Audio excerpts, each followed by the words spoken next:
Glória a Deus. Aleluia. Paz do Senhor Jesus, igreja. Amém. Que alívio, gente. Tomei banho, troquei de roupa. Vou explicar para os irmãos que não sabem. É que desde cedo a gente estava numa problemática, eu e minha mãe, que a nossa bagagem havia sido extraviada. E estava muito difícil, até porque domingo é difícil do shopping, as lojas só abrem depois das 3, eu acho, né? E aí se eu saísse, voltasse, a gente está hospedado distante de Alphaville, enfim, aquele rolo, né? Mas graças a Deus, Deus deu vitória, vitória total. Ai, gente, passei desodorante, louvado seja o nome do Senhor. Deu tudo certo. Você pode dar um glória a Deus aí? Pastor Tiago, quero agradecer por essa oportunidade, pela honra de conhecê-los aqui. Eu sou apaixonada pelo ministério que o Senhor confiou a vocês, na pessoa do pastor, do bispo JB Carvalho, da Dirce, são amigos do coração, e poder conhecer e estar com vocês hoje aqui estende a honra dessa comunhão. Muito obrigada, tá? Deus abençoe todos os irmãos. Como é bom estar numa noite de ceia na casa do Senhor. Como é bom. Dê uma olhada aí para quem está do seu lado, diga assim: que privilégio. Não, sério, você entende o tamanho do privilégio de fazer parte do corpo e do sangue do Senhor? Oh meu Deus, e hoje você tá muito forte, hein? Você está muito forte. Por quê, Camila? Porque você hoje está literalmente crente até debaixo d'água. Porque que toró caiu hoje aqui, gente. Que coisa linda. Eu pensei que ia estar eu, o pastor, a pastora e mais uma meia dúzia de crentes teimosos que falou, não, eu vou mesmo. Mas o Senhor trouxe os seus adoradores para que seu nome seja engrandecido. Glória a Deus. Glória a Deus. Feliz de estar com os irmãos. Vamos abrir as nossas Bíblias no Evangelho do Senhor Jesus, segundo escreveu Lucas. Lucas, capítulo de número 22. Eu faço uma força para falar 22. A gente que é carioca dá uma chiadinha, né? Meu natural seria Lucas 22.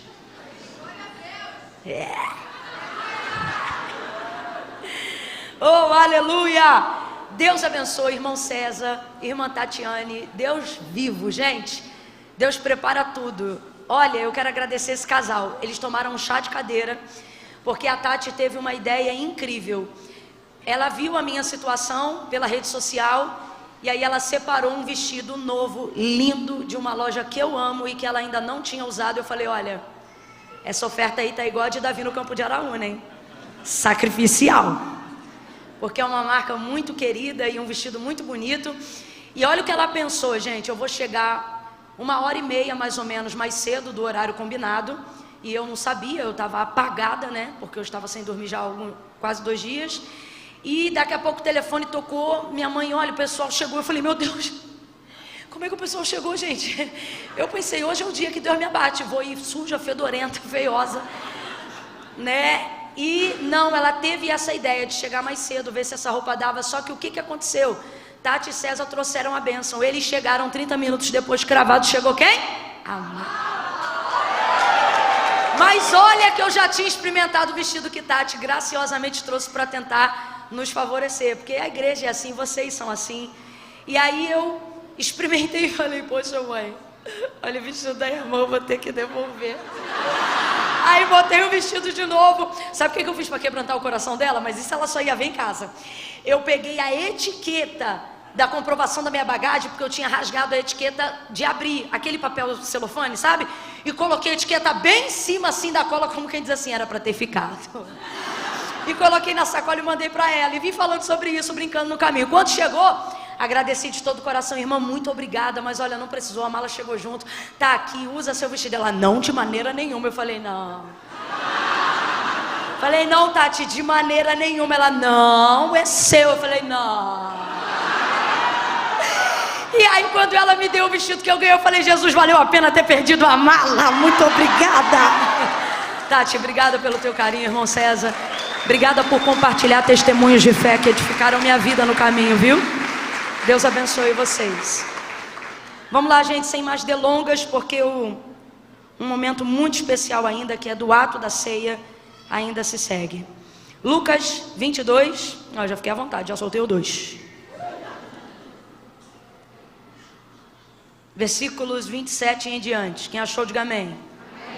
Lucas 22, versículos 27 em diante. Diz assim o texto: pois qual é maior, quem está à mesa ou quem serve? Não é quem está à mesa? Eu, porém, entre vós sou como aquele que serve. Vós sois os que tendes permanecido comigo nas minhas tentações. Assim como meu Pai me confiou um reino, eu o confio a vós, para que comais e bebais a minha mesa no meu reino. E vos assentei sobre os tronos para julgar as 12 tribos de Israel. Verso 31.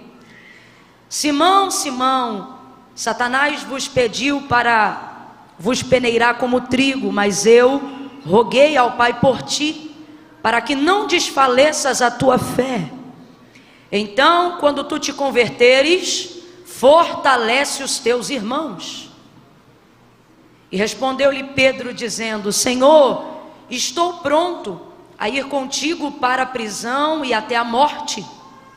Tornou Jesus a dizer: digo-te, Pedro, que não cantará hoje o galo antes que 3 vezes negues que me conhece. Então Jesus lhes perguntou, não, somente até o 34, perdão. Não cantará hoje o galo antes que 3 vezes negues que me conhece. Somente até aqui. Diga amém por essa palavra. Amém. Essa palavra, ela voltou ao meu coração nessa noite como palavra de Deus para esse dia. E eu acredito exatamente no que eu ouvi da boca do pastor Tiago quando fui entrando aqui no templo.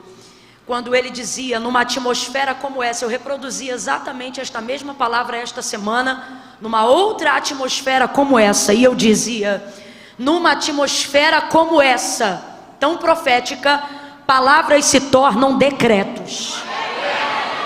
O espiritual rompe o físico e ele torna real, concreto, tangível aquilo que nós estamos falando numa atmosfera profética, abstrata.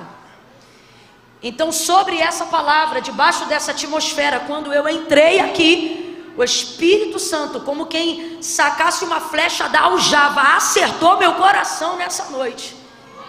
E ele disse: diga ao meu povo que eles são o meu trigo. Porque essa palavra fala sobre isso. Então, debaixo dessa palavra, irmãos, eu vou contar de 1 a 3. No 3, antes de você tomar assento, eu vou te pedir para liberar essa palavra que determina o rumo profético, que Deus nos aponta como verdade, como resposta nessa noite para a nossa vida. Quando eu disser 3, você vai olhar para quem está ao seu lado e vai dizer para esta pessoa: você é trigo. Aí quando você disser para ela, você vai virar para outra e vai dizer: eu sou trigo. Você entendeu? Para uma você vai dizer o quê? E para outra você vai dizer o quê? É 1, é 2, é 3. Diga aí. Senta dando glória a Deus, porque o trigo é a boa semente. Aleluia! Oh, glória a Deus! Aleluia! Aleluia! O trigo é a boa semente. Diga glória a Deus! Aleluia! Aleluia! Deixa eu te explicar o contexto desse texto antes da gente começar a aplicação profética na nossa vida dele. Esse contexto é bem semelhante com o contexto que nós estamos vivenciando hoje, aqui e agora. Um lugar foi preparado para que a mesa do Senhor estivesse posta. Nesse dia aqui o Senhor vai celebrar a última ceia, a última oportunidade que ele tem de estar em comunhão com seus discípulos antes de ser levado ao Calvário. Ele sabia que a hora dele estava chegando. E literalmente esse episódio aqui, essa narrativa que a gente acabou de fazer menção nessa noite, ela antecede apenas horas, eu disse, do pior momento de dor e agonia que Jesus já viveu na sua história, enquanto viveu entre nós aqui, habitando por num corpo humano. Não há absolutamente nenhum outro momento de maior dor, de maior angústia e de maior agonia que na sua condição humana ele tenha sido impelido no seu processo de jornada ministerial aqui na terra. E ele está apenas a algumas horas essas que ele sabe quais serão. Na verdade, Jesus sabe disso desde que ele começou a cumprir o seu ministério no primeiro milagre nas bodas de Caná da Galileia. Você lembra quando Maria percebeu a situação daquele casamento e foi pedir ajuda a ele? Ele disse para ela: mulher, ainda não é chegada a minha hora. Quando ele realiza aquele milagre, porém, em contrapartida a isso, ele diz: mulher, ainda não é chegada a minha hora. Ele está se referindo a que hora, gente? A hora da sua entrega. Jesus, ele compreendia que tudo que ele fosse fazer no caminho do seu ministério, cada milagre, cada sermão, cada realização que ele operasse, culminava para o Calvário. Então compreenda, na verdade, todos os milagres que Jesus realizou faziam parte de uma apostila pedagógica. Isso, na verdade, compreendia o desejo dele de fazê-los, os seus discípulos, compreenderem como deveria funcionar a manifestação do seu reino aqui na terra. Jesus não estava preocupado, na verdade, em ser ovacionado por ser poderoso através dos milagres que ele realizava. Jesus não só não estava preocupado com isso, como o que ele estava, na verdade, era ocupado em fazer com que aqueles que o seguissem entendessem a motivação dos seus feitos e não apenas a celebração dos seus resultados. Por isso que muitas pessoas que seguiam Jesus, seguiam, mas não permaneciam. Lembra daquela multidão, Marcos capítulo de número 5, aquela mulher do fluxo de sangue que se aproveitou dessa multidão, indo a caminho da casa de Jairo, e o tocou, e a hemorragia estancou? Você lembra o que o texto dizia ali? Que a multidão que o seguia o apertava, porque na verdade eles formatavam a operação dos milagres que Jesus realizava dentro de um único método exoperante. Quem está comigo, diga amém. Amém. Elas começavam a divulgar e a acreditar o quê? O relato que Lucas escreveu na época da operação daqueles milagres, que era qual? Que todas as pessoas que Jesus tocava, elas eram curadas. Completa aí para mim: todas as pessoas que Jesus tocava, elas eram curadas. Por isso que aquela multidão está apertando, porque eles acreditavam que só podiam ser curados se por ele, Jesus, fossem. Aí aquela mulher não podia por ele ser, porque o sangue, sua hemorragia, que era a enfermidade que ela tinha na época, tornava ela imunda de acordo com a lei de Moisés. Em razão disso, ela não poderia tocar. Mas por que ela é tão celebrada e ela é utilizada como um exemplo na Bíblia Sagrada? Porque ela não se acomodou por isso. Uma vez que ela não podia por ele ser tocada, ela inaugurou um método que nunca antes foi utilizado por ninguém. Existem crises que Deus permite a gente entrar, não é o ponto hoje não, é só um exemplo. Mas existem crises que Deus permite a gente entrar só porque através da nossa vida Ele quer inaugurar métodos que ainda não foram utilizados por ninguém. Para quê? Para tirar aquele método pequeno que só porque já foi vastamente utilizado, começa a nos levar à crença limitante de que só pode operar de uma única maneira. Antes dela, ninguém tocava nele para receber. Por quê? Porque todo mundo acreditava que tinha que esperar para ser tocado por ele. Por que que todo mundo aperta, mas ninguém recebe milagre? Porque está todo mundo esperando ser? Ela não. Uma vez que eu não posso por ele ser tocada, e é por isso que a fé dela é extraordinária. Ela me impressiona. Eu costumo dizer que ela foi, pegou o que queria sem pedir e não foi roubo. Você vê que o sermão nem é sobre ela, mas ela me encanta tanto que eu já parei aqui no texto. Porque, meu irmão, a gente gasta tempo às vezes pedindo tanta coisa porque inauguramos ou estabelecemos um único método e uma única forma de Jesus operar. Ah, tem que ser assim, tem que ser assim. Aí vem essa mulher, de acordo com a lei mosaica, imunda. Ela não toca nele propriamente na sua pele para que ele não perceba que ela tocou e torne ele imundo. Por quê? Porque quem está buscando cura não faz isso sujando ninguém. Segunda coisa, ela faz isso tocando só na orla das suas vestes. Agora dá uma olhada em casa quando você chegar no texto de Marcos 5 e veja lá se ela pediu para ser curada. Em casa ela inaugurou um método com um pensamento dizendo assim: se eu tão somente tocar, tá todo mundo do lado de Jesus dizendo assim: se ele me tocar eu sou curado.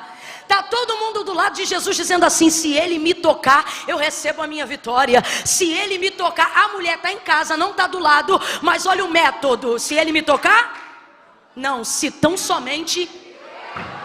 Jesus está dizendo: ei, estabeleça métodos dos quais, quando você não tiver mais o que fazer, sua fé seja o suficiente para acessar o que está preparado para você. Ela criou um método. Escuta isso aqui, que isso aqui é muito prático. Às vezes a gente quer colocar um milagre de maneira mirabolante. Isso aqui é prático.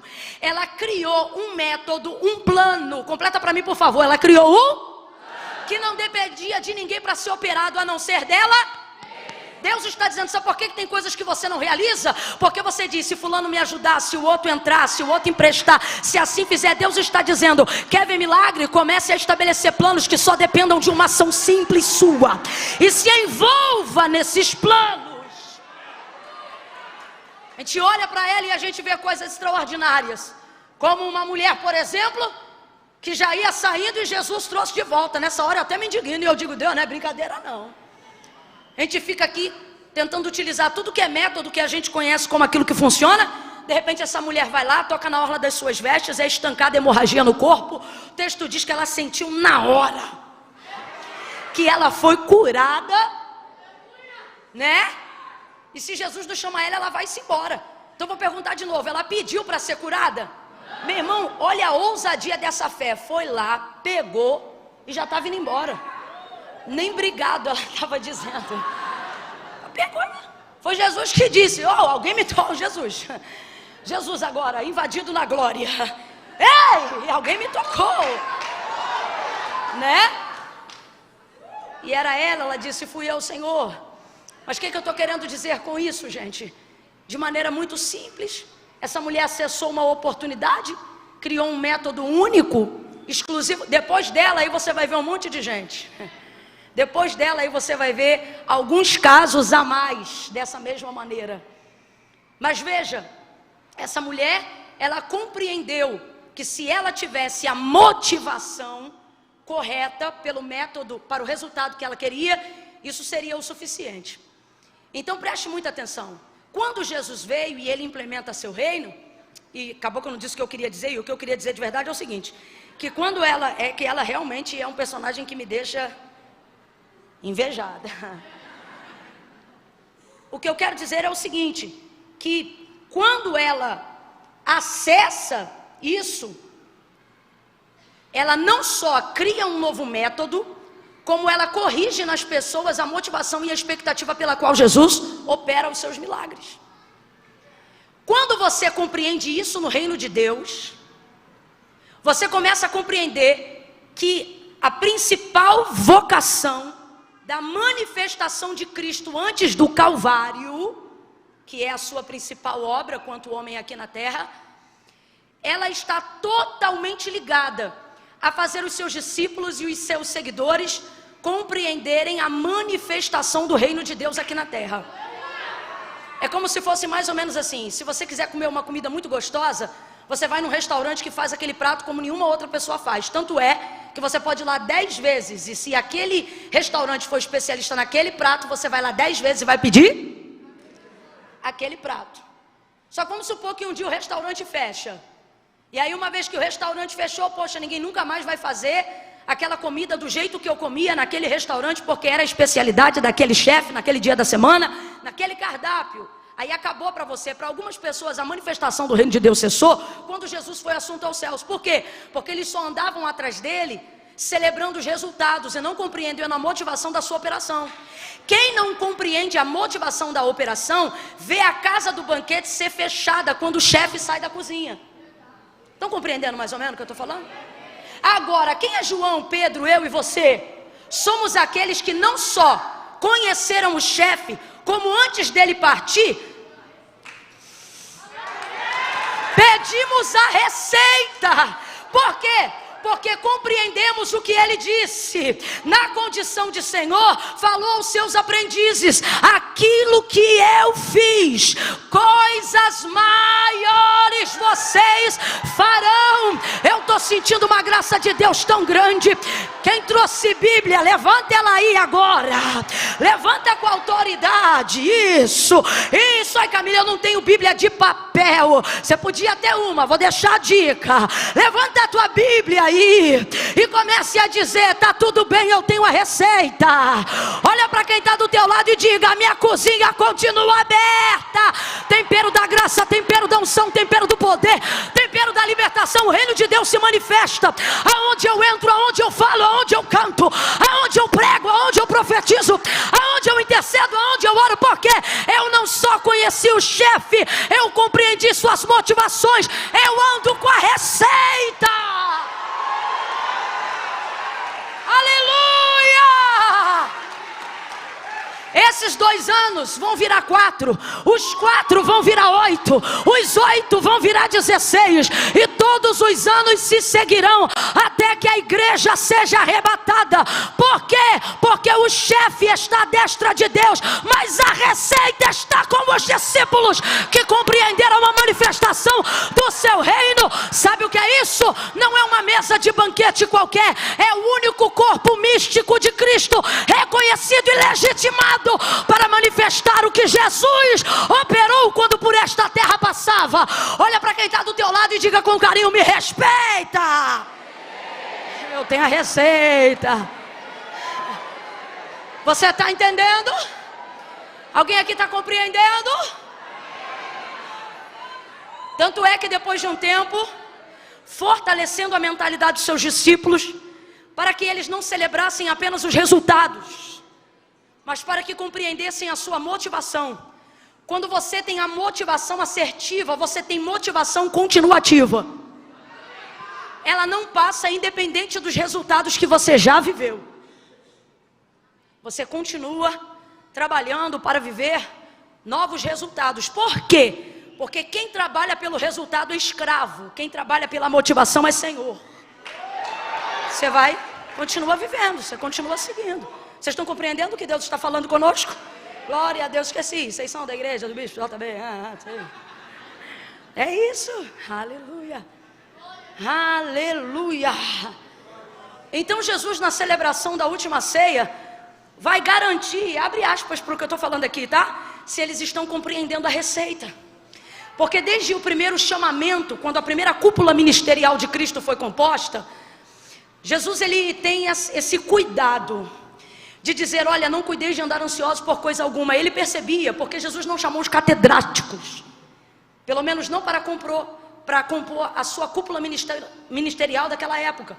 Ele chamou os seus discípulos, pessoas simples, pescadores. Tanto que o povo se impressiona quando Pedro fala a multidão, depois de Assunção de Cristo. Não é aquele pescador, como quem diz, um indouto, um inculto. Então ele chama essas pessoas muito simples. E pessoas muito simples têm crenças muito limitantes. E a verdade é que eles deixaram tudo para seguir Jesus, mas ainda estão em processo de conversão e de libertação, não para se apegarem aos resultados. Tanto é, eita glória.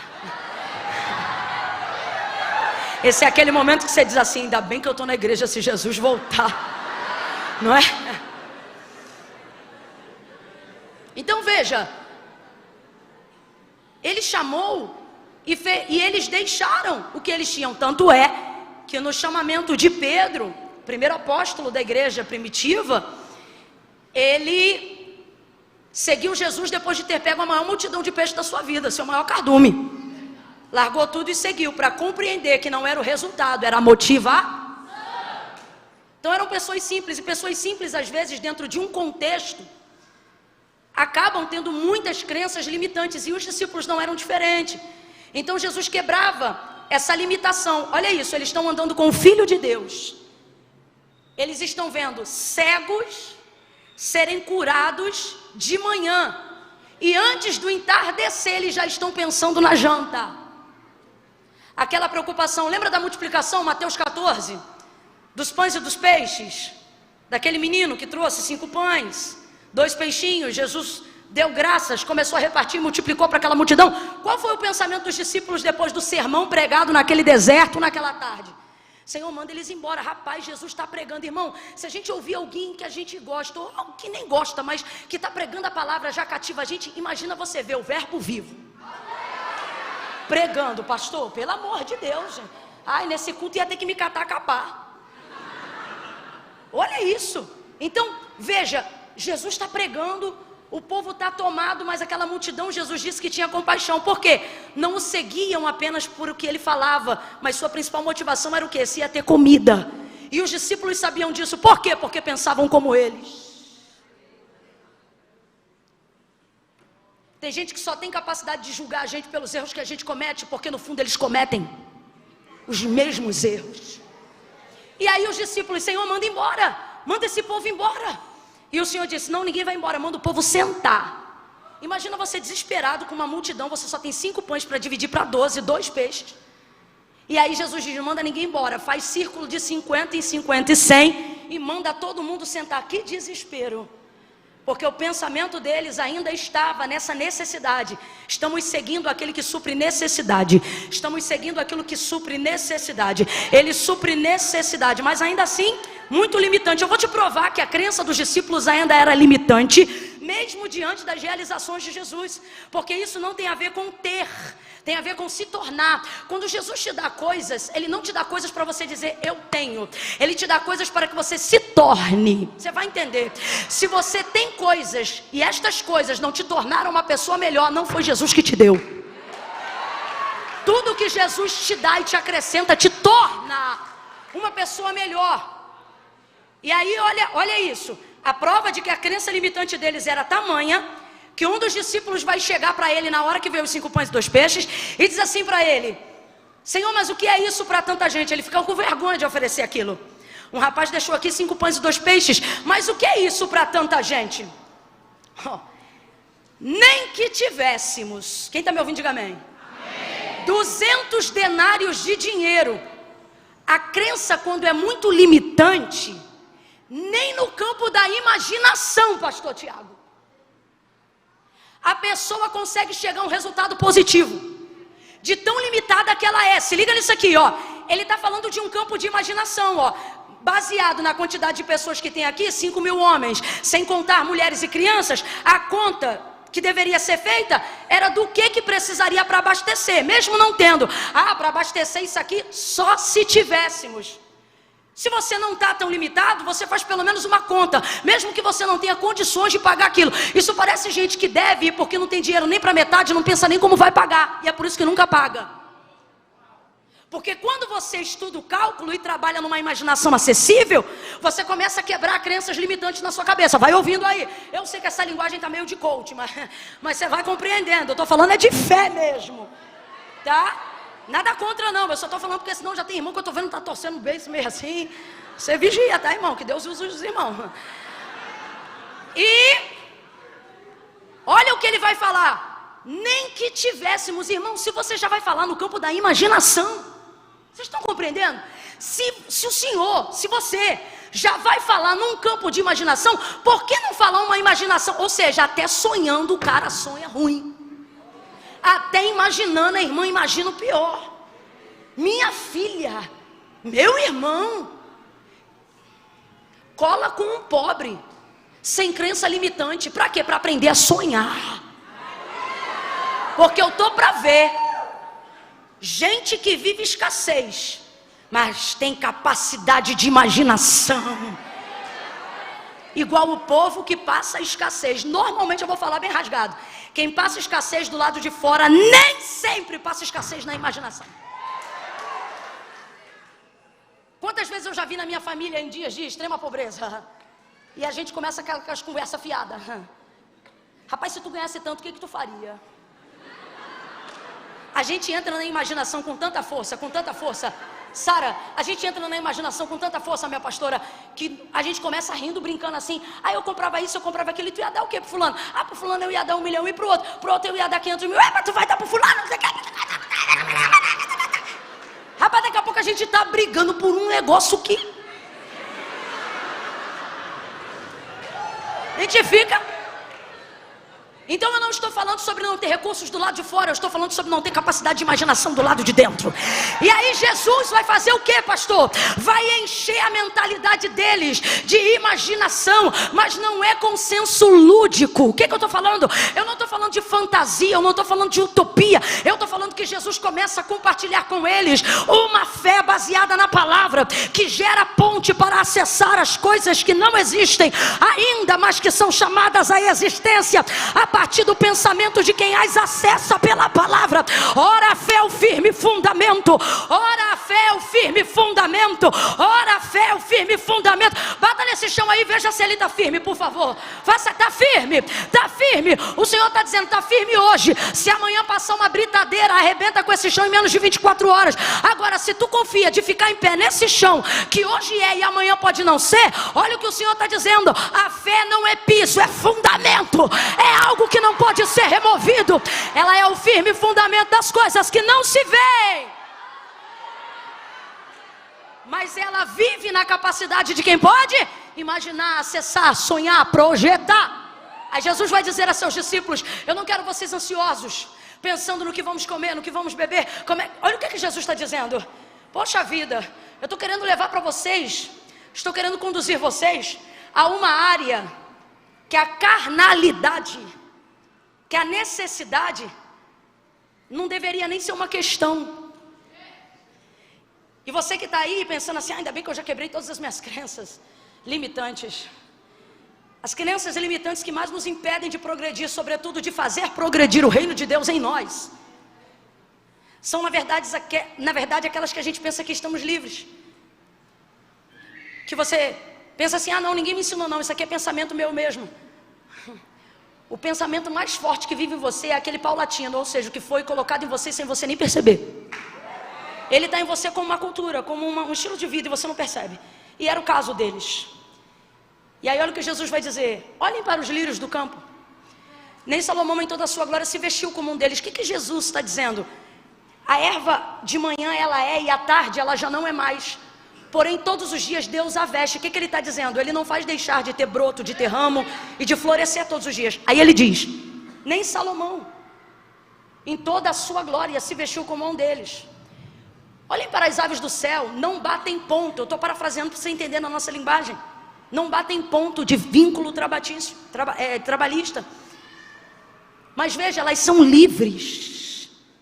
Não semeiam, mas colhem, não passam fome. Aí ele diz: não seria porventura a vossa vida mais importante, mais relevante do que as aves dos céus, do que os lírios do campo? Saibam de uma coisa, e é a primeira vez que você vai ouvir isso aqui, no sermão dele. Saibam de uma coisa: o vosso, ele não diz o meu, ele diz o vosso Pai que está no céu. Quem é pai e mãe aí? Sacode a mão, sacode a mão. Quem é pai e mãe? Maravilha. Agora quem é pai e mãe aí de filho abaixo de 16 anos? Maravilha. Quando chega o boleto ou o acerto lá da conta de luz, você dá na mão dele para ele pagar? Porque essa é uma necessidade do lar, que é responsabilidade do... A condição é semelhante ao que está sendo aplicado aqui. O que nós estamos querendo dizer? O que Jesus está falando para eles? Não gastem todo o tempo de relacionamento, de intimidade que vocês têm com Deus, não só com Deus, entenda, com o Pai. Falando sobre necessidades. Por quê? Porque olha o que ele está dizendo: o vosso Pai que está no céu, dessas coisas ele já... Quando vocês estiverem andando comigo, é o que Jesus está tentando incutir na mentalidade deles. Não fiquem pensando naquilo que ele vai dar até sem vocês. Trafega comigo numa via aonde vocês vão suplicar por coisas que o dinheiro não vai precisar comprar. Trafega comigo numa via em que a sua dependência não vai estar limitada na roupa que veste, na casa que mora, no carro que você quer ter. Desculpa, mas você pode ter o melhor carro, a melhor casa, você pode ter a melhor estrutura financeira. Não é sobre isso. Isso vai te gerar enfado, vai te gerar ansiedade, vai te gerar síndrome do pensamento acelerado. Provérbios, Salomão fala sobre isso. Quanto mais o homem enriquece, menor fica o seu tempo, maior fica a sua preocupação, e menos paz muitas das vezes tem dentro da sua casa. Por isso no mesmo texto ele vai dizer: é melhor um bocado seco aonde há paz, do que muita riqueza num banquete aonde há escassez de paz, ou seja, onde não há alegria. Então entenda, olha o que Jesus está dizendo: parem de gastar o tempo da vossa vida pedindo por aquilo que quando vocês não sabiam pedir, o Pai já dava. Quem aqui não nasceu num lar cristão, aprendeu o que era oração outro dia, o que era vida devocional outro dia, e quando olha para a vida hoje, diante de Deus, diz assim: mano, eu não conhecia ele, mas ele já cuidava de mim. Alguém aqui já teve essa experiência? Então seria porventura agora num relacionamento de intimidade que Deus vai querer usar, ou melhor, que você vai usar todo o tempo que você tem para falar só disso? Com todo respeito, mas eu vou falar bem rasgado o que Deus está mandando eu dizer. Sabe o que Ele está dizendo? Meu filho, para pagar essa conta é só você virar mais um plantão. Para você ir morar nessa casa é só você fazer mais um curso. Você quer trabalhar naquele lugar, você quer entrar nessa área, acorda mais cedo, estuda e capacita. Eu vou falar mais rasgado. Sabe o que o Senhor está dizendo? Se o dinheiro que você precisa o banco dá, vai falar com o banco, não fala comigo não. Agora, se você falar comigo o que não tem no banco, aí a gente vai começar a transitar numa esfera que ninguém ainda conhece. Então Jesus está chamando eles para coisas maiores. Quem está compreendendo, diga amém. Para compreenderem. Aí agora na celebração da última ceia, Ele quer dar uma conferida. Estou usando uma linguagem assim bem no populacho. Ele quer dar uma conferida se está todo mundo compreendendo a receita, utilizando os ingredientes corretos. Por quê? Porque o corpo de Cristo em carne vai ser assunto. Primeiro vai ser crucificado, vai ser entregue, vai abalar, e depois ele vai ressuscitar. Vai passar aquele período de 40 dias e depois ele vai subir e vai se cumprir tudo o que foi dito sobre ele, pelos profetas maiores, pelos menores, pelo salmo messiânico de Davi. Em Atos dos Apóstolos capítulo 1 se cumpre um deles: levantai, ó portas, as vossas cabeças, levantai, ó portais eternos.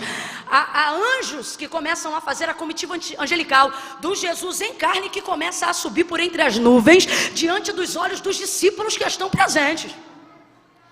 Aquilo ali nada mais é do que o salmo de Davi: levantai, ó portas, as vossas cabeças, levantai, ó portais eternos, para que entre o Rei da Glória. O porteiro nunca abriu a porta de dentro para fora.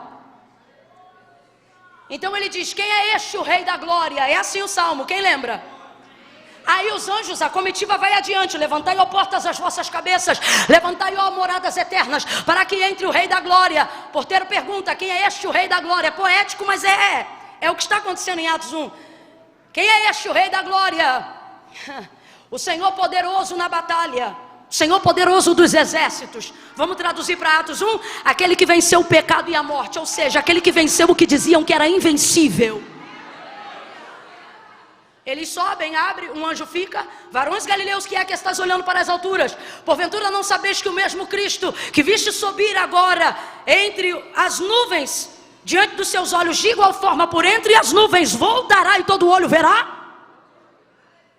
Até esse momento Jesus sabia que haveria um grande abalo na mentoria, no treinamento, em tudo aquilo que ele fez para fortalecer a fé dos seus discípulos. Então agora na celebração da última ceia, é o último momento hiato. Entenda isso como o último momento de preparo para o maior momento de dor e agonia. E aí Jesus vai trazer 3 lições para a gente. Eu vou entregar em 3 pontos bem rápido. Primeiro, Jesus sabe que a hora tão esperada, aquela que nas bodas de Caná ele ainda dizia: não é chegada a minha hora. Ele sabe, agora chegou. Agora chegou.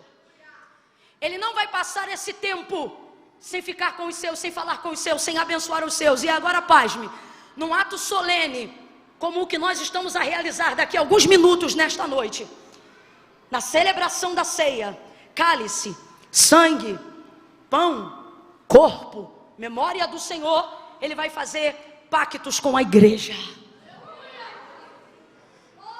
Ele vai dizer: fazei em memória de mim.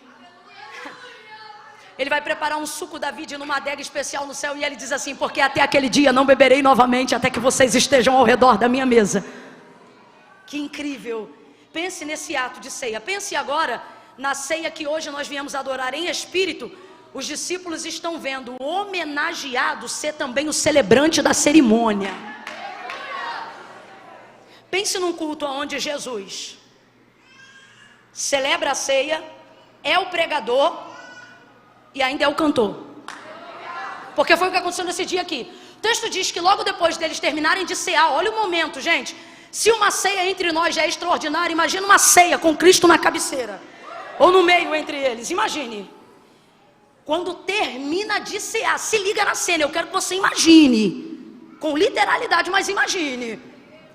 Quando ele termina de cear, imagina. Pão, cálice, palavra de Deus, Cristo entre eles. Aí o texto diz assim: e tendo dado graças e partido o pão, cantou um hino. Não diz apenas cantaram, mas antes disso diz cantou. Quem puxou o hino? Quem cantou o hino? Imagina, você acabou de tomar o cálice, você acabou de comer o pão e ele começa a cantar. Imagina a voz de Jesus, o que devia ser? A voz de Jesus cantando, gente, a capela, a capela. Ai, pelo amor de Deus, você não deu glória ainda por quê? Imagina Jesus. Nós viveremos esse dia. Aí você imagina, termina de cantar, mano, pensa nessa cena, para tudo agora, para tudo agora, pensa nessa cena, que glória. Só que olha o que o texto diz, e essa parte eu não li, mas está no mesmo capítulo, depois você lê. Depois desse momento, se liga, só falta os anjos, só falta sentir as asas dos anjos batendo no lugar. Olha o que o texto diz, que quando Jesus começa a falar da sua entrega, ou seja, ele está dizendo que eu vou sair, o Filho do Homem vai ser entregue, vai acontecer tudo aquilo que eu estou treinando vocês. Olha o que o texto diz. E levantou-se entre eles forte discussão. O que é isso, Camila? Olha para o teu irmão e informa, diga, briga. Isso é briga 5 minutos depois da ceia, irmã. O pau começou a quebrar, a veia do pescoço de alguém começou a levantar. Alguém ficou vermelho, alguém falou mais alto. E posso te falar, a motivação da briga é tão feia quanto ela. Sabe qual era a disputa e a briga? Enquanto Jesus está falando da sua retirada, em vez deles sofrerem pela sua retirada, sabe o que eles pensam? Quem vai ficar no lugar da liderança? Deus me livre. Olha para o teu irmão e diga, Deus me free. Deus me livre. Jesus ainda nem se ausentou do meio deles, pastor. Nem se ausentou do meio deles. E eles já estão pensando quem é que vai liderar quem. Começaram a discutir para saber entre eles quem seria o maior. E Jesus estava presente. Aí Jesus vai acabar com a discussão. Jesus vai entrar e ele vai dizer assim: estando entre vós, quem é o maior? O que Jesus está dizendo? Calma que eu ainda nem saí. Estando entre vós, quem é o maior? O Senhor é o maior. Ok. Sendo eu o maior e estando entre vós, pensem comigo. A mesa, quem é maior? O que se assenta ou o que serve? Olha o que ele está dizendo. Quem é o maior entre vós?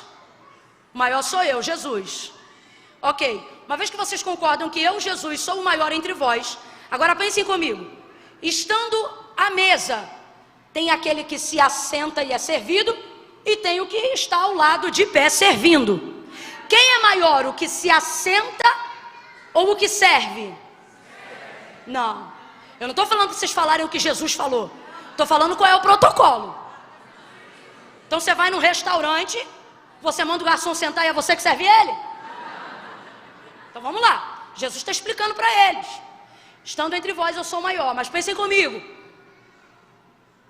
A mesa, o maior é o que se assenta ou é o que serve? Agora, estando eu entre vós, me assentei ou vos servi? São perguntas. Eles lembram, foi o Senhor. Botou toalha na cintura, colocou posição de servo, lavou pés, fez um monte de coisa. Não, foi o Senhor. Pois então entendam, no meu reino. Sabe o que Jesus está dizendo? O problema de vocês não é nem vocês estarem brigando, mas é vocês estarem brigando pelo motivo errado. No meu reino o maior é o que? O maior é o que? Então ele não está brigando porque alguém quer ser referência. O que ele está brigando é pela motivação pela qual esse alguém quer ser. Então ele está dizendo, vocês querem ser maior? Não briguem pela cadeira, briguem pelo serviço. Pastor, vou liberar uma palavra profética aqui para a igreja do Senhor. Se tiver briga aqui, vai ser na escala de obreiro. Por quê? Porque alguém repetiu? Não, porque alguém vai querer vir de novo. Vai querer, não, esse mês eu vou servir todos os domingos. Não, esse mês eu quero todas as terças.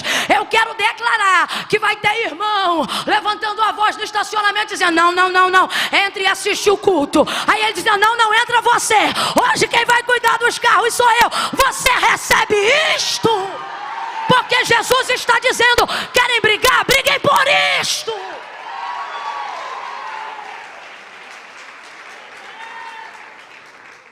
Cheia começa a casa tá, lotada como ela vai ficar quando você chegar primeiro e ter o direito do assento, e chegar alguém que veio depois. É essa briga aí que eu quero ver, de você levantar e falar para quem está em pé, não, senta. E a pessoa dizer, não, de jeito nenhum, não, você vai sentar aí, senta aí. Eu levantei para você sentar. É o que Jesus está falando. No meu reino maior é o que? No meu reino maior é o que serve. Parem de brigar. Tendo dito isto, se liga nisso aqui. Segundo ponto, só falta mais 10 minutos e eu encerro. Prometo, pastor. Tão crente a beça hoje. Segunda coisa, ele diz assim, tendo dito isso, acabou a briga, cessou o problema. Ele vai direto em Pedro, e não o chama de Pedro. Quem leu comigo lembra, ele chama ele de quê? Imagina uma briga onde 12 pessoas provavelmente estão discutindo, 3 com a voz mais alta, 2 mais baixo, mais algumas observando. Jesus chega, acaba com a briga e vai numa pessoa só. Agora responda para mim, dá para brigar sozinho, gente? Vamos falar real, dá para brigar sozinho? Dá não. Só que está todo mundo brigando, mas Jesus vai falar com um só. Ele vai direto em Pedro. E ele está chateado. Porque ele não diz Pedro, ele diz Simão. Sabe o que é Simão? Estou falando com a natureza caída da tua humanidade. Estou falando do homem que eu conheci lá atrás, não desse que está diante de mim agora. Porque quando o Senhor conheceu Pedro, ele falava e era muito mais conhecido por Simão. E o Senhor começou a chamá-lo muito mais de Pedro, para falar sobre o seu processo de transformação. Tu és Pedro, sobre esta rocha, este fragmento de pedra edificarei a minha igreja, as portas do inferno não prevalecerão contra ela. Aquele que era o mais sanguíneo e aparentemente mais rebelde se tornou o melhor líder, ou o líder pioneiro que a igreja precisava para se estabelecer em Jerusalém e nas demais nações. Foi extremamente vital e continuou sendo, ainda antes de Deus erguer e levantar o futuro então apóstolo Paulo. Pense num homem tão tremendo em obras e tão poderoso, que quando ele saía do culto e das orações da sinagoga, o povo fazia fileira para que a sombra de onde ele passasse manifestasse a cura do poder que a sua vida carregava. Agora este homem aí está quebrando o pau depois da ceia. Aí você talvez está me ouvindo e está dizendo assim, Camila, como alguém consegue brigar depois de uma ceia dessa? Igualzinho você que participa de um ambiente de glória desse, já chega em casa reclamando de louça na pia, roupa suja, negócio fora do lugar, carro que está sujo, a mulher que não abasteceu porque ela só usa o carro, não abastece a gasolina. Olha Deus me usando com revelação aqui. Do mesmo jeito. Perdeu a linha. Jesus bota tudo no lugar e aí então vem a segunda coisa. Vai direto em Pedro. Então deixa eu te perguntar uma coisa. Não estou afirmando, deixa eu só te perguntar uma coisa. Quem você acha que começou essa briga? Tem 12 pessoas, um é mais sanguíneo que todo mundo. Augusto Cury cria eu vi uma palavra dele onde ele cria o temperamento baseado nas escrituras sagradas de cada discípulo. João, por exemplo, ele fala do seu pico de bipolaridade. O discípulo do amor teve hora que queria tacar fogo em todo mundo. Não foi? Jesus teve que acalmá-lo e dizer, calma João, quem não é contra nós é por nós. E Pedro? Você acha que Pedro é o quê? De sanguíneo para colérico, irmão. Pedro é Simão. O que isso significa? Estou falando com a sua natureza. Estou falando com um Adão caído que insiste em residir em você. Isso aqui é para despertar Pedro de onde ele saiu, quem ele era e quem Deus não quer mais que ele seja. Satanás te pediu para te moer, peneirar, como se você fosse trigo. Como se você fosse? Tá todo errado, mas Satanás não pediu para peneirar como se faz ao joio. Se liga nisso. É um vacilão, mas pediu para peneirar como se fosse, porque o Senhor sabia e o inferno também sabia. É um trigo novo, mas ainda assim é. E qual é a diferença? Vou lhe dizer agora. Camila, por que o Senhor orou por ele, já que ele é trigo? E a palavra do Senhor aponta na parábola do joio e do trigo, que o trigo é a boa semente semeada pelo Senhor. Por que então o Senhor não permitiu que Pedro fosse tentado, que Satanás concluísse a tentação que queria? Por que precisou da intervenção de Jesus? Quem está comigo, diga amém, gente. Porque precisou da intervenção de Jesus, dizendo para Pedro, para Simão, que orou, entrou na posição de intercessor e orou por ele, dizendo: Pai, livra ele dessa tentação. Já que ele era trigo, que caísse então na peneira, como convém ao crente ser provado, para aprender o que é paciência, para aprender o que é perseverança, como diz o texto sagrado. Mas por que? É isto que você tem que se perguntar nesse texto. Por que o Senhor Jesus vai entrar para interceder pela vida de Pedro? Olha a condição de Pedro. Você está achando que isso é difícil? Olha a condição de Pedro. Olha como o Senhor fala com ele: Simão, Simão, Satanás te pediu para te peneirar como trigo, mas eu roguei ao Pai por ti. Olha como eu orei por ti. Quando tu te converteres. Olha, ele está dizendo: eu consegui um livramento para você. Ok? Está livre. Agora tem o seguinte, olha a admoestação. Quando tu te converteres. Acabou de tomar ceia. Isso, finge que não é com você mesmo não. Acabou de cear. Estava no hall de membros da Igreja de Cristo, mas ainda não era. O processo de transformação de metanoia ainda estava em andamento. Quando tu te converteres, fortalece os teus irmãos. Então aqui está a resposta da pergunta que a gente acabou de fazer. Por que a intercessão? Primeiro, porque é trigo. Mas segundo, por que a intercessão? Porque não está convertido agora, mas quando converter, você vai ter um processo de conversão tão forte, que você não vai ser só forte, você vai ter o poder de fazer o quê? Fortalecer os seus irmãos. Deus estava vendo a liderança de Pedro, Cristo apontava a liderança de Pedro, só Pedro não via o seu potencial, e por isso vacilava, mesmo sendo uma boa semente, mesmo tendo um bom mentor, mesmo ouvindo uma boa palavra. Só que nesta noite nós devemos fazer como Jesus. Primeiro, interceder por aqueles que têm potencial, mas ainda não estão preparados. Interceder por aqueles que são bons, mas ainda são meio rebeldes. Interceder por aqueles a quem o Senhor confiou um propósito maravilhoso, e eles só se rebelam ou só fazem coisas que vacilam na fé, não porque são desgraçados, infelizes ou joio, não, mas porque todos veem o potencial deles, menos. Mas essa é a última barreira e crença limitante que Deus vai derrubar na vida de Pedro. O que? Ele vai corrigir a sua identidade. Camila, como é que se corrige a identidade de um homem e de uma mulher que Deus quer usar? Você tem que parar de se ver como você se vê, e tem que começar a se ver como Deus te chamou, e comece a profetizar sobre a sua vida as palavras que Deus liberou sobre você. Nelas está sua vida, nela está a sua identidade. Vou te explicar o processo da peneira em 2 minutos. Primeiro, como é que funcionava a agricultura? E o Senhor está falando na linguagem daquela época, porque Ele quer acessar aquelas pessoas. Hoje Ele está falando nessa linguagem, porque Ele quer acessar essas pessoas. Então entenda, como era o processo da agricultura? Vem comigo na parábola. Ele diz assim: parábola do trigo e do joio. Durante o dia, os servos semearam o trigo, a semente que o Senhor do campo deu para eles semearem na terra. Trabalharam o dia inteiro, semearam a semente do trigo, para dar lucro e semente no celeiro do Senhor do campo. Quando chegou a noite, eles estavam cansados. Completa para mim, eles estavam? Dormiram, porque o sono é para todos. O sono é para? Tem coisa na tua vida que tu perde de vista, não é porque você é mau, é porque um nível de impotência foi estabelecido para todos os homens. Você pode ser a melhor pessoa do mundo, irmão, você não vai cercar e vai trabalhar nas 11 de maneira excelente o tempo todo. Uma hora alguma coisa vai sair da sua vista. Todos dormiram. O inimigo veio durante a noite. Vem cá, meu amigo.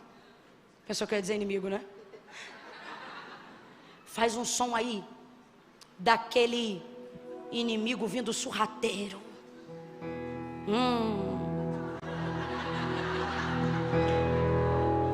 Durante a noite, enquanto todos dormiam, o inimigo vem e começa a plantar a semente do joio onde eles plantaram a semente do... No outro dia de manhã, ambos começam a crescer. Vai, cresce. Pronto. Vai crescendo joio e trigo juntos. Joio e trigo vão crescendo.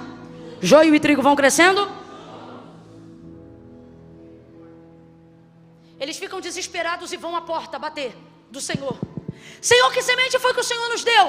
O Senhor não nos deu a boa semente e o trigo? Ele disse sim. Pois então, agora o joio está crescendo no meio do trigo. Como é isso? Ele disse, ora, essa semente quem semeou foi o inimigo. O Senhor do campo na parábola fala para eles que a semente do joio quem semeou foi o... Diga para mim, se o Senhor sabia que quem semeou a semente foi o inimigo, por que não a impediu de ser semeada? Porque o Senhor está cuidando de coisas importantes e seus servos também deveriam cuidar de coisas mais importantes. Por que você está falando isso, Camila? Entenda, o objetivo do Senhor é que o trigo seja semeado. O objetivo do Senhor é que o trigo cresça. O objetivo do Senhor é colher o trigo e colocar a sua semente no celeiro. Camila, e o joio? O joio não deve ser preocupação para nós. Por quê? Porque joio não impede o crescimento do trigo, mesmo que esteja do seu lado. Mas eles vão ficar desesperados. E aí eles vão dizer assim, Senhor, quer que nós vamos lá e arranquemos o joio no meio do trigo? O Senhor vai dizer, não! Faz isso não. Porque há de ser que vocês não vão ter o discernimento perfeito de saber o que é joio e o que é. E arrancando o joio, mesmo que seja para ajudar, nesse processo pode ser que vocês percam alguma semente de... Agora diga para mim, a semente de joio vale quanto? Nada, porque joio é considerado erva daninha das sementes. Então ele não vale nada. Agora, alguém pega aqui para mim um galinho desse ramo de trigo, por favor.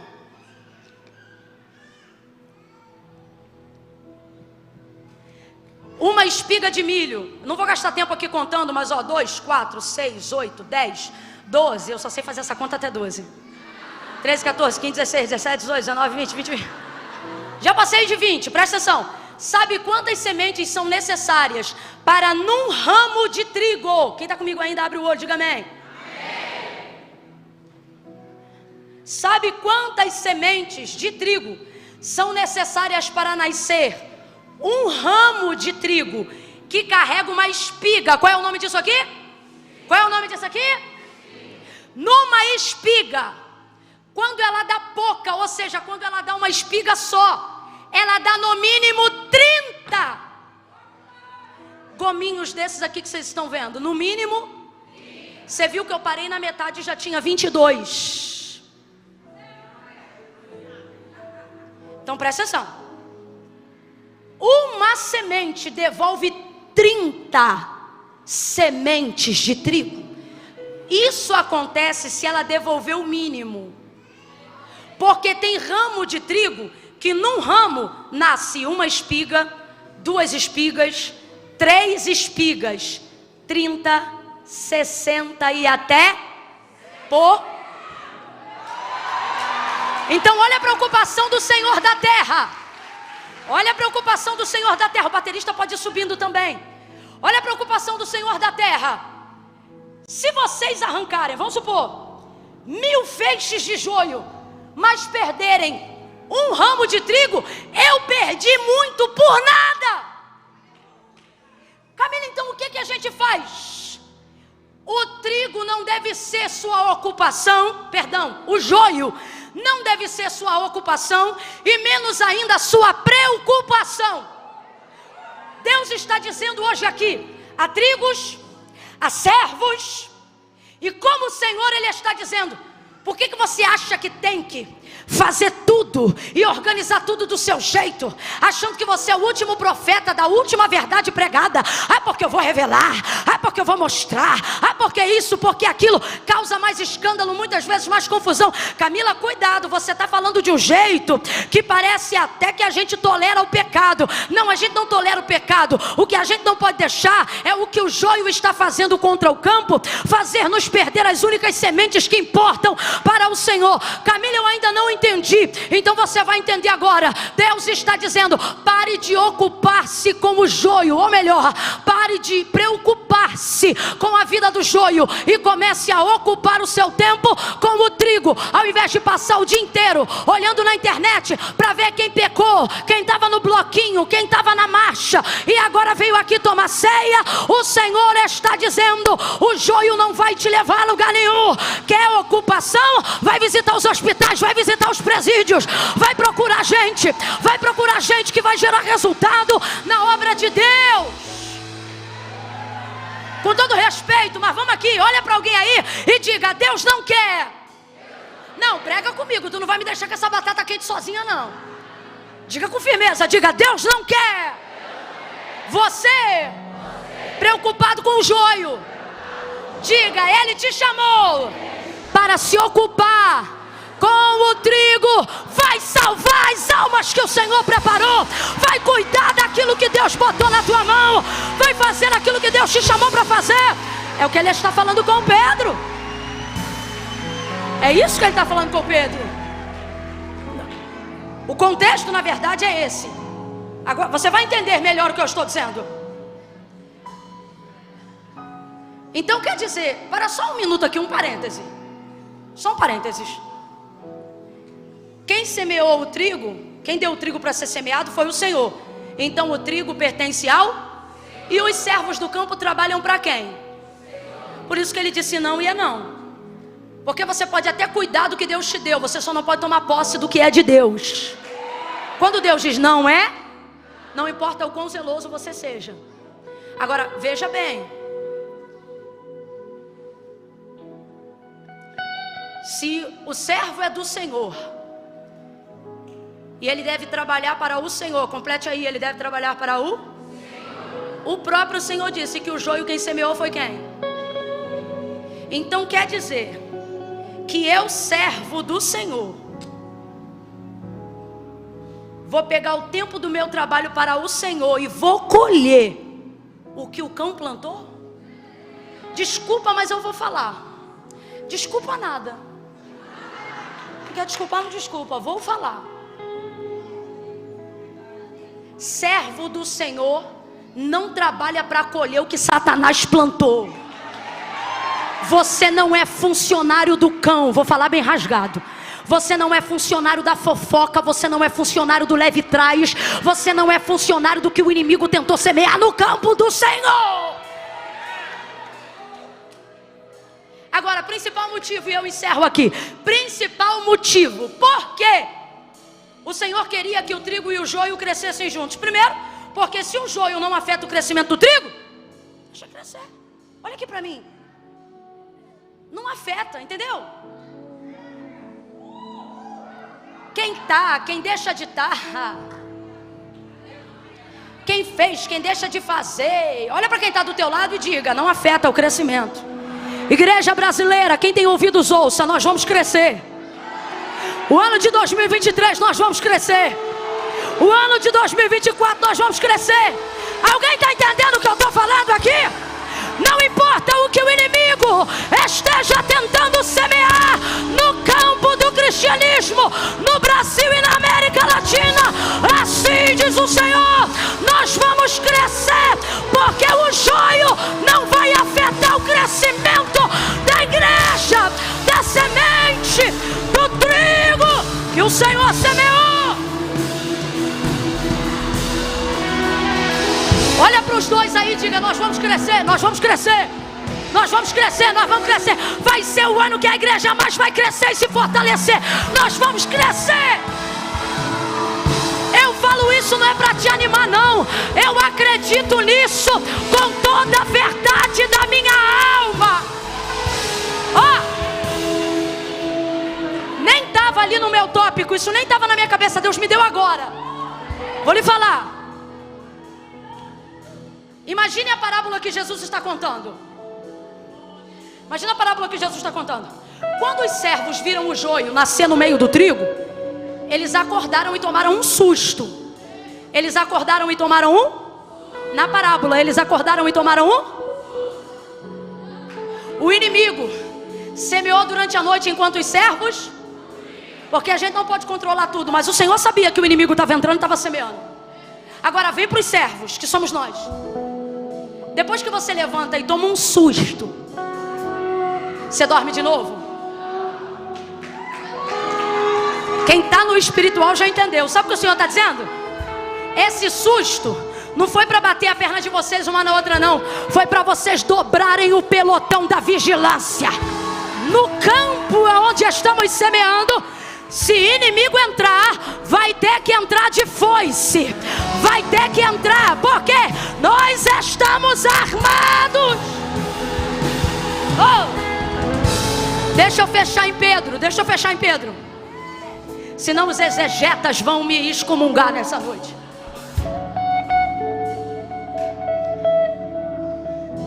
Por que interceder por Pedro? Pelo mesmo motivo que Jesus não deixou arrancar o joio. Agora que tu ficou de pé, tu fica de pé até o final. Eu não falei para tu ficar de pé, foi tu que ficou. Prometo, eu vou encerrar aqui.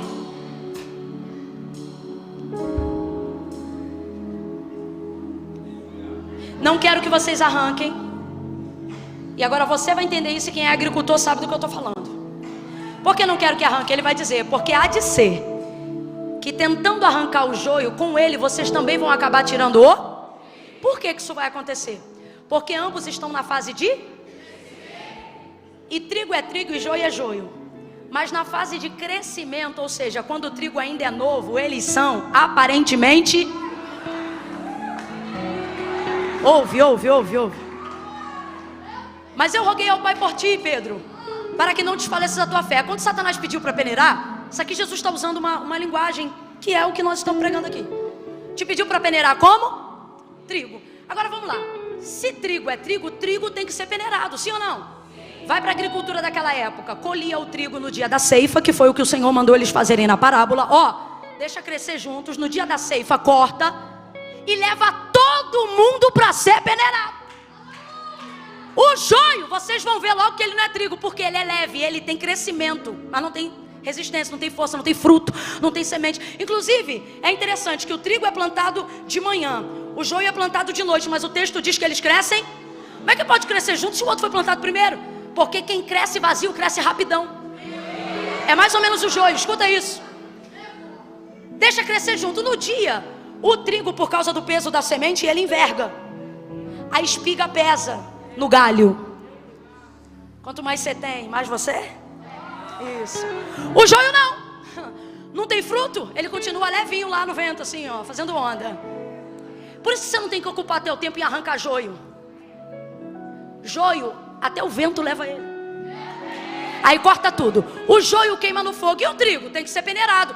Leva ele para ser craquelado. Craquela o trigo, coloca na peneira. Imagine agora uma peneira de pedreiro. Não era a que era utilizada, mas dentro da nossa cultura, para a gente entender. Quem aqui já peneirou meio metro de terra aí? Eita Deus, esqueci que eu estou em Alphaville. Aqui, vou pedir para Deus botar uma peneira na tua mão. Trabalhos manuais são bons. Lá em casa a gente peneirava areia para fazer laje, cimento, pedra.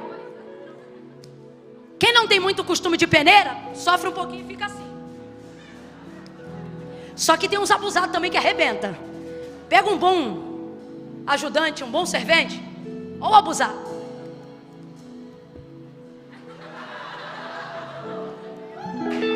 Ele arrebenta. Joga para o alto, escute isso. O que a peneira faz no trigo? Ela rasga a casca. Quando joga para o alto, só sobe sobe na verdade os dois, mas só cai de novo na peneira. Só ela tem peso para ficar. A casca não fica. A casca, guarde isso, eu fui estudar a história da agricultura de Israel nos dias de Jesus. Sabe o que eu descobri? E eu estou falando história com H. Que a maioria daqueles que cultivavam trigo pegavam o trigo no campo, mas levavam eles para onde passava o vento oeste. Sabe o que eu descobri, pastor Tiago? Que o vento oeste para o agricultor nos dias de Jesus na Bíblia significa literalmente aonde o vento faz porque no processo da peneira o vento levava a casca e o vento selecionava a casca da semente. Por que Jesus está comparando o homem, a salvação, a vida humana ao trigo? Porque isso aqui é ele não está investindo em você para fortalecer casca. O que ele quer fortalecer No céu não entra carne e sangue, o que vai entrar é a alma. Vai ouvindo. Mas o trigo novo é parecido com o joio. Por quê? Porque o trigo novo, ele cresce pegando os nutrientes da casca. O trigo só está pronto para ser peneirado ao amadurecer. E como o agricultor sabe que o trigo está pronto para ser colhido? Porque a semente do lado de dentro da espiga já soltou da... Então quando a peneira rasgar a casca, ela vai liberar a... Crente, quando está pronto para ser provado, a prova não machuca ele, melhora ele, libera para fora o que ele tem de melhor. Agora o trigo novo, se ele for peneirado, quando a peneira rasgar a casca, também vai ferir a... Porque ele ainda depende dos nutrientes que a casca puxa da terra. Você pode dizer que ama muito a Deus pelo que Ele é, mas primeiro você conhece Ele pelo que Ele faz. Deus sabe disso, por isso que Ele disse a Israel: Moisés, canta canções para o meu povo que lembra eles do que eu fiz. Por quê? Para que ao lembrarem dos meus feitos, eles saibam quem eu sou. Você pode até amá-lo depois de um tempo de convivência porque ele é, mas aprendeu a conhecê-lo através do que ele... Trigo novo precisa de feitos, nutrientes para fortalecer a alma, o espírito. Só que trigo maduro... Camila, dá um exemplo de trigo maduro. Ok, Jó. Jó está preso na casca? Um homem que diz diante da perda: Deus deu, Deus tomou, bendito seja o nome do Senhor. Responde para mim, esse cara está na casca? Está na casca? Sabe qual é o convite do Senhor na celebração da ceia nessa noite? Sabe qual é o convite do Senhor para esses 2 anos de ministério? Ele está dizendo: ei, de um tempo aqui para frente, já não vos falarei como meninos, como que a trigos novos, porque assim diz o Senhor: eu estou preparando o teu ano para te soltar da casca. Tudo que fizerem contra você não vai ferir a tua alma, não vai ferir os teus dons, não vai ferir a tua comunhão com Deus. Por que o Senhor vai interceder então? Porque Pedro é trigo, mas ainda é trigo novo. Pedro é trigo, mas ainda é trigo. Senhor, ele pode ser provado, mas não agora, porque ele é trigo. Se ferir ele agora, também vai ferir a alma, a semente. E aí quem vai perder? A mentoria de Jesus. 4 anos de investimento na cabeça desse cara. Segura isso aqui só um minutinho, rapazes, que isso aqui eu quero que eles engulam no seco. No seco. 4 anos de investimento específico. 3 anos e meio, perdão, em cima dele. Pai, não faz isso não. O que o filho está dizendo? Pai, não é nem por ele não. É pelo que eu fiz. Sabe o que o Senhor está dizendo? Se fosse só por você, tu já estava na peneira. Mas por causa do investimento que eu tenho feito em você e no ministério que eu te confiei, eu vou te livrar de peneiras desnecessárias, mas não vou te livrar para sempre. Por quê?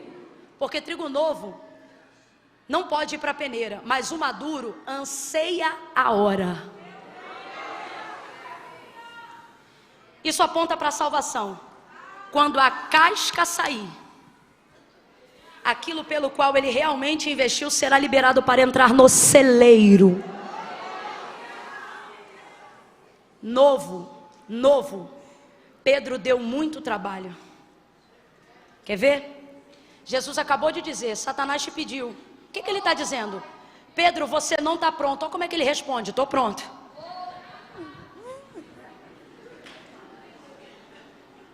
Olha que maturidade. Novo, ele corta a orelha de Malco. Maduro, ele cura os surdos. Faz uma comparação aqui comigo. Novo, ele arruma confusão depois da Santa Ceia. Maduro, ele estabelece o sistema doutrinário da igreja. Escuta isso. Novo, ele nega Jesus quantas vezes? Maduro, ele salva 3.000 almas de uma vez só. Olha agora para quem está do teu lado e diga assim: tu não é joio, tu é trigo. Pode ser novo, mas é trigo.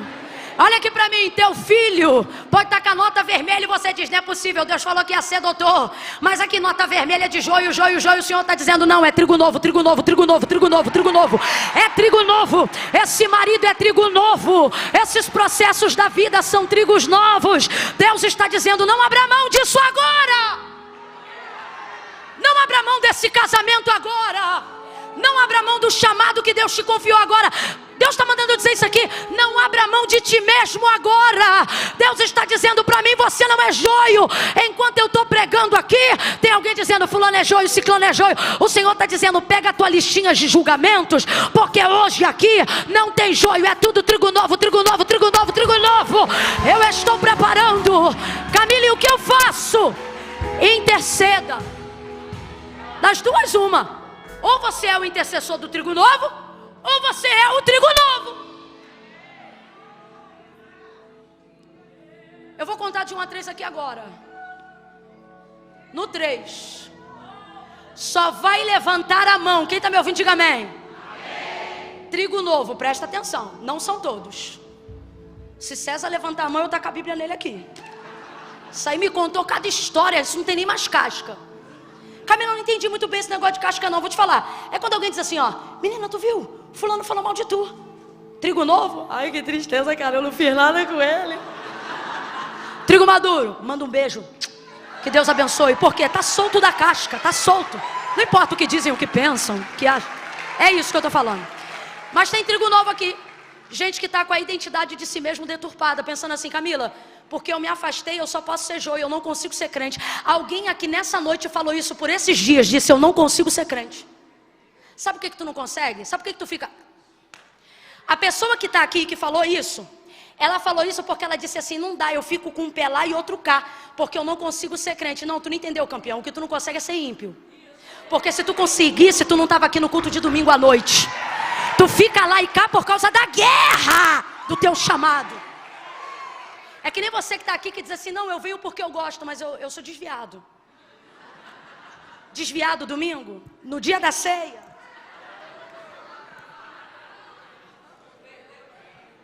Tu não é desviado. Olha para mim, desviado não frequenta culto.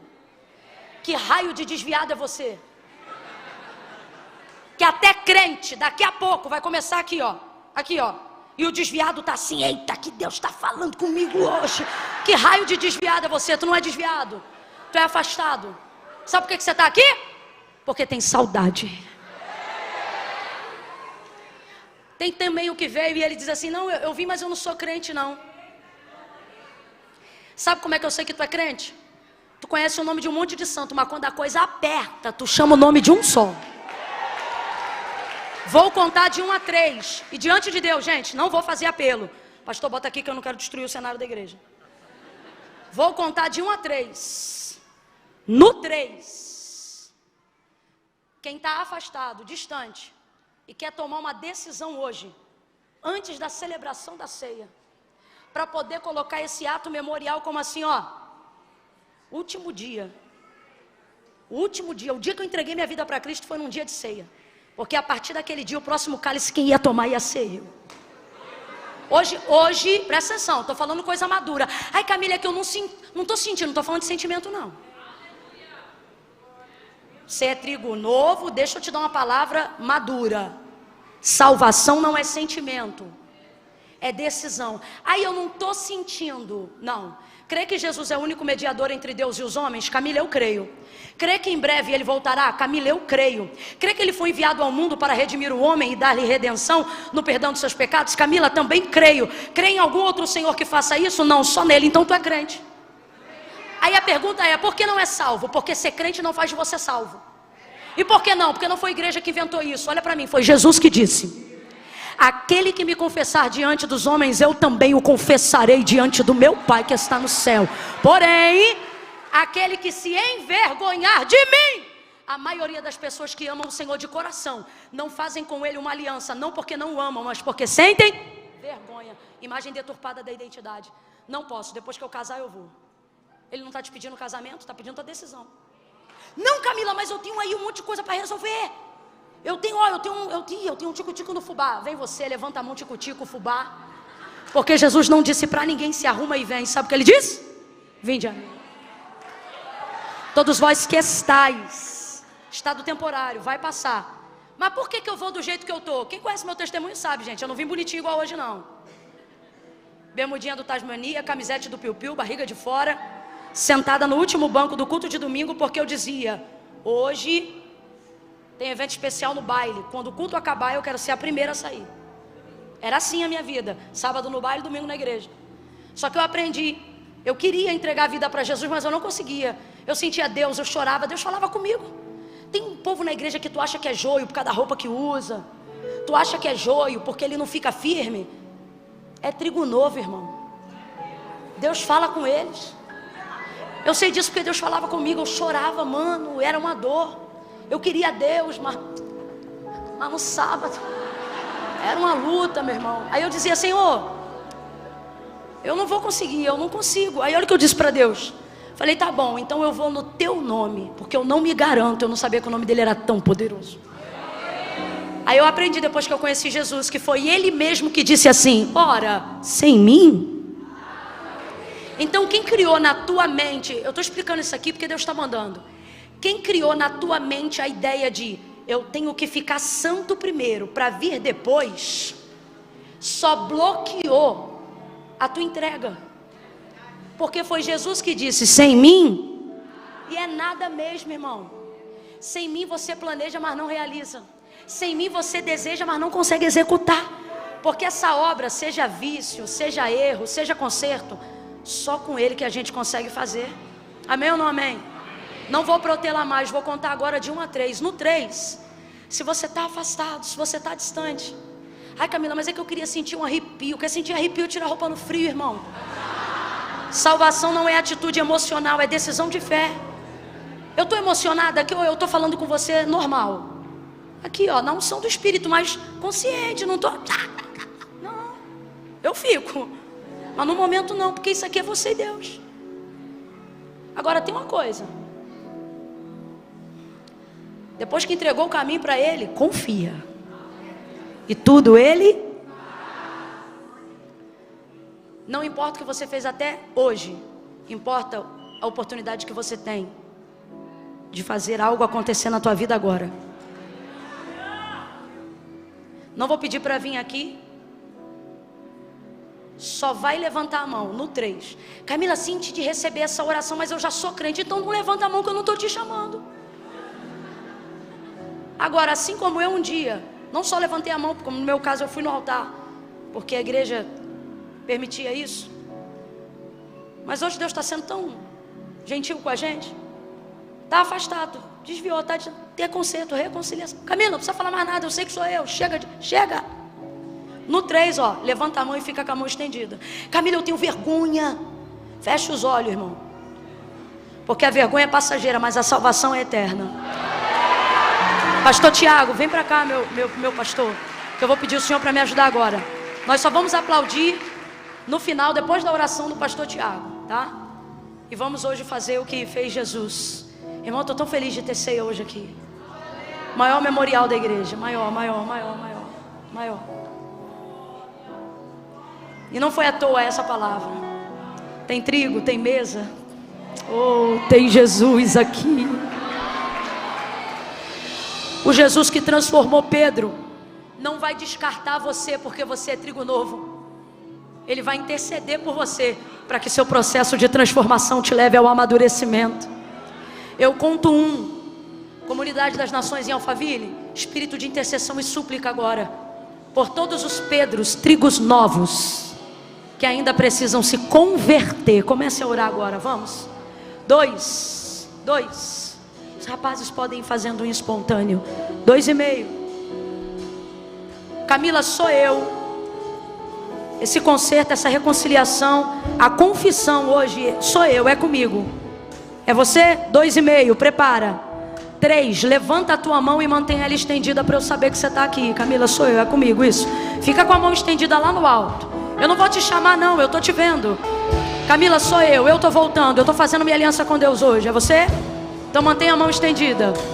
1, 2, 3, 4, 5, 6, 7, 8, 9, 10, 11, 12, 13, 14, 15, 16, 17, 18, 19, 20, 21, 22, 23, 24, 25, 26, 26, 26, 27, 28, 29, 30, 30, 30, 31, 31, 32, 33, 34, 35, 36, 37, 37. Ei, se você é da igreja e está vendo uma mão estendida, mantenha a mão. Quem fez a aliança, mantenha a mão.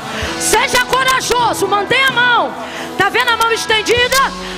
Cola aí. Se você é da igreja, cola com essa pessoa que está com a mão estendida agora. Vamos orar junto, vamos orar junto. Camila, tem uma pessoa com a mão estendida aqui perto de mim. Chega perto dela aí agora.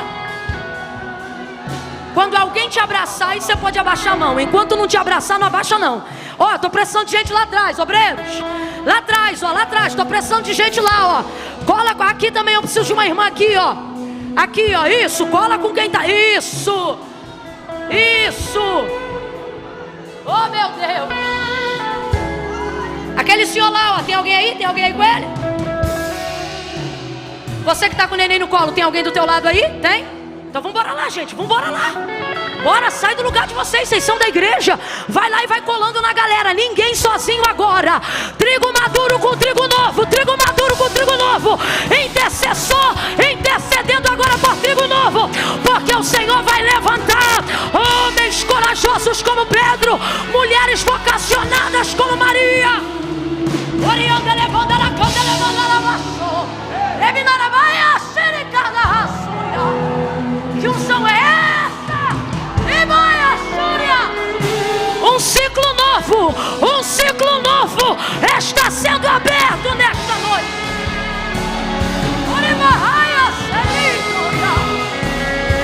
Aleluia, aleluia, Jesus. Fica perto dessa pessoa. Meu Deus. Quando ele era novo, ele negou Jesus, fugiu. Mas quando ele amadureceu e mostraram a cruz para ele, fiquem ligados, ele disse assim: vira a cruz de cabeça para baixo. Pedro falou isso. Ele disse: vira de cabeça para baixo. Ele estava tão maduro que não importava o que iam fazer com a carne dele. É essa liberdade que devemos andar, naquele que nos libertou.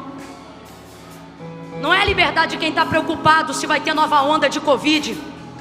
Não é liberdade limitada de no domingo à noite estar celebrando o corpo de Cristo e na segunda-feira de manhã preocupado que não conseguiu pagar a fatura do cartão. Liberdade com que Cristo libertou. Circunstâncias exteriores só batem na minha casca, não corrompem a minha alma, não abalam os meus princípios. Minha semente está guardada. Quem está entendendo isso, diga amém.